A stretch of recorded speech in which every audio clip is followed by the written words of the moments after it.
Hey, got a quick minute? I got a good tip for you about getting fast fingers on your saxophone, because you know what? If your fingers are lumpy, if your technique's lumpy, it makes it really difficult to progress to the point where you can play fast things. In today's video, I want to share you a little clip from a Q&A session that we did for Sax School. Actually, I've also got a little bonus for you. So our Q&A sessions are something that we run every month inside Sax School for Members, where we answer questions. We get loads of questions from people all around the world and we answer them and talk through techniques and stuff. And I've got a snippet I want to share with you from our recent session all about how to speed up your fingers. Hey, I've got a worksheet for you too. If you click the link below, you can download my fast finger workout. Now, these are the actual exercises that I've been using for years to keep my fingers in tip-top shape and working really, really smoothly. So click the link below and you can go and grab that worksheet. That'll really help with this. Okay, so let's have a look at this snippet from the Q&A session. I think you're going to really enjoy it. Right, let's get cracking. We've got a load of questions today, so we have to get moving. What do you think, guys? There was a question from Jax. Should we take that one first? Yeah, good. Go for it. Okay, well, I like this one. Jax was Jacques Mizan. I hope I'm saying that right.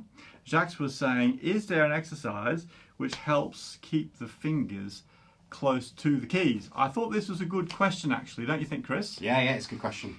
Really useful to have your fingers close to the keys, gets all of the close working parts together, and you can play a lot more fluidly. So. Yeah, and also I think the thing about finger position on the keys, it's something that a lot of, if you're pretty new to playing saxophone, if you're a beginner or maybe even an intermediate player, you might reach that point where you can't play any faster, like you feel as if your technique is just at a roadblock, and often that's because the fingers are too far off the keys. So, how do we fix this? I've heard some, have you heard this, Chris? I've heard some people say, oh, I know what you do. You put sellotape on your fingers.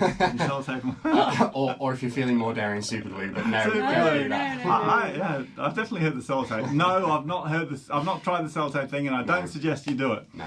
The way that I've worked on it in the past is really simply, I practice in front of a mirror, and I'll watch my fingers. And really what we're aiming for is to have the ideal scenario, although it's almost impossible to achieve this, is to have your fingers touching the keys all the time. So your fingers are actually in contact with those keys.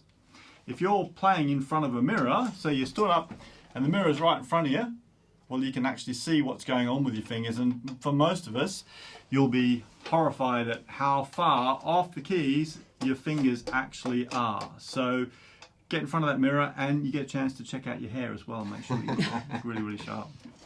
So what do you think, Chris? Do you think that's the best way to do it? Yeah, definitely. I've used that exercise a number of times, and even when you think you're not, you're being quite fluid and you're quite close to the keys, if you really get close and have a look at how much distance there is, I mean, you can always get closer, and you will see a noticeable improvement if you're playing close to the keys. 100%.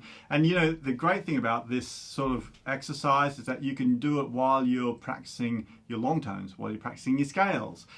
Anything, any playing that you're doing, it doesn't matter how complicated it is, you can be conscious of this. And it's one of those muscle memory things, so the more that you do it, the easier it will become. So you need to devote some time to it in every practice session for a couple of weeks, just to break those habits so you don't have your fingers off like this and then you get them back down. Hey, I hope you found that useful. Don't forget, inside Sax School, if you're a member, you can actually watch these Q&A sessions every single month, along with our masterclasses and our guest sessions and over 700 lessons for alto and tenor saxophone. There's absolutely a ton of stuff in there.